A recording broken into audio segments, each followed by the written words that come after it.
ask half of humanity to step back and then wonder why the world is not moving forward. We silence their voices, then complain about the absence of harmony. We chain their dreams, then question why innovation is dying. We deny them the starting line, yet blame them for not winning the race. Until we stop holding back half of our strength, the world will keep limping instead of running. Good afternoon, everyone. I'm Aditi Suvarnakajanandhage, BLLB 4th year student. Today I'm not just standing here to speak. I'm here to question, to challenge, and to awaken on a topic that sounds so simple yet hides centuries of struggle beneath its surface: gender equality, myth or reality. Let me begin by asking you something. When a girl is told to dream big but also to get married early, when a man is told to succeed but never to cry, when a person is judged first by their gender and only later by their talent, can we truly call this equality?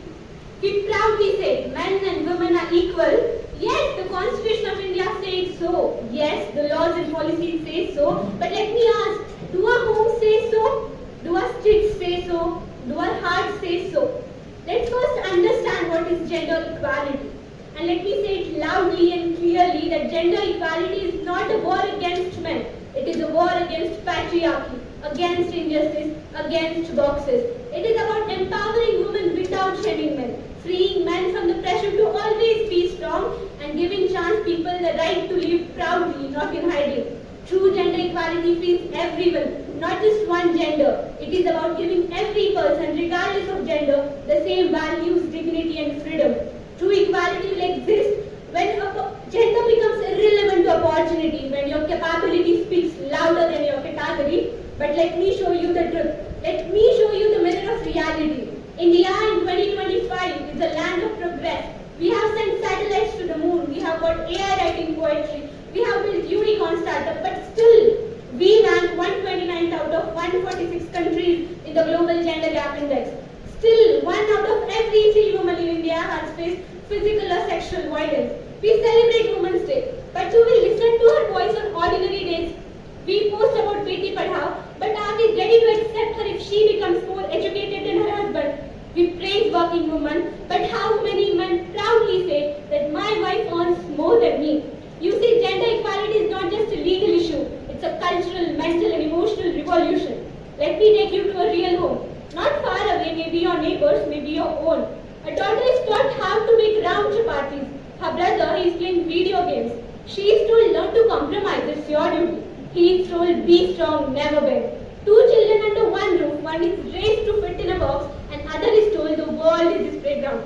Tell me, is this equality or is this a beautifully painted myth? Our constitution is glorious. Article 14 promises equality before law. Article 15 forbids gender-based discrimination. Article 16 ensures equal opportunity in public employment. But of what use are these rights if society doesn't honor them? You can't read equality in ink and later deny it in life. Let's talk about the forgotten, the transgender community. In 2014, Supreme Court recognized the third gender. And in 2019, we passed the Transgender Person Protection of Rights Act. But laws can't erase centuries of pain. Trans people are still mocked in public transport. Take Gauri Sawant, the transgender woman, who adopted a child and become a symbol of motherhood. Yet society still struggles to see her as an equal. She fought for recognition and dignity, proving that gender equality is not just about laws but about acceptance. But still some are pushed into begging or sex work, not by choice but by rejection. And if our idea of equality doesn't include the most marginalized, it is incomplete and unjust. Women belong in the kitchen. Men don't cry. Boys will be boys. Women, ha ha ha. How many times have we heard this word? Not from history books, but in our own lives. Nelson Mandela once said, freedom cannot be achieved unless women have been emancipated from all forms of oppression. But here's the bitter truth. Even today, nearly 129 million girls worldwide are out of school, robbed of the most basic tool for freedom, that's education. Globally, for every dollar a man earns, a woman just earns 77 cents. And every single day, 137 women are killed by their family members, not in war zones, but in their own homes. In India, women labor force participation stands at just 25%, one of the lowest in the world. In a land where goddesses are worshipped, but daughters are silenced, gender equality remains a prayer, not a practice, because we teach our girls to shrink, to adjust, to silent, and then ask why equality feels like a distant dream. In many homes, boys are still celebrated as Vamshantadiva, the keepers of the family name, while girls are seen as the burdens. Let me tell you a true story. In 1994, in a small village in Tamil Nadu, a young woman gave birth to her third daughter. Her husband and in-laws were furious. That night, the grandmother took the newborn, put it into the mud pot, covered it, and left it in the corner. By morning, the baby was gone.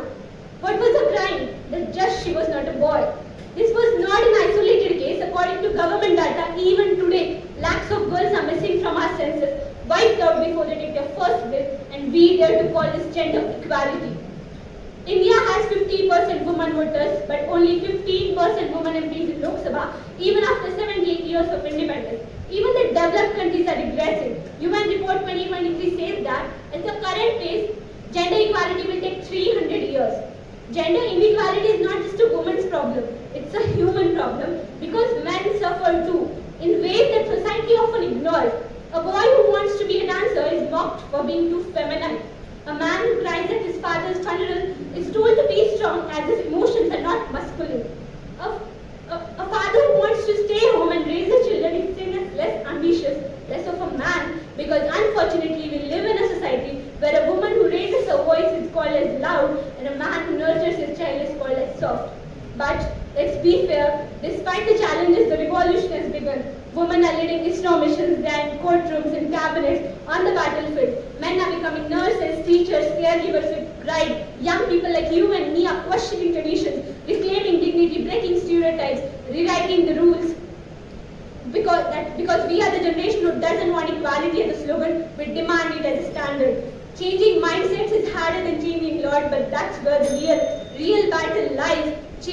Teach boys to respect, not just protect. Teach girls to lead, not just adjust. Because my dear friends, equality isn't a favor, a quota, or a charity. It's a right. It's a justice. It's recognizing that ability has no gender, that leadership has no gender. True equality will exist when a girl can say no without fear, a boy can say I'm hurting without shame, and a person of any gender can say this is who I am without apology.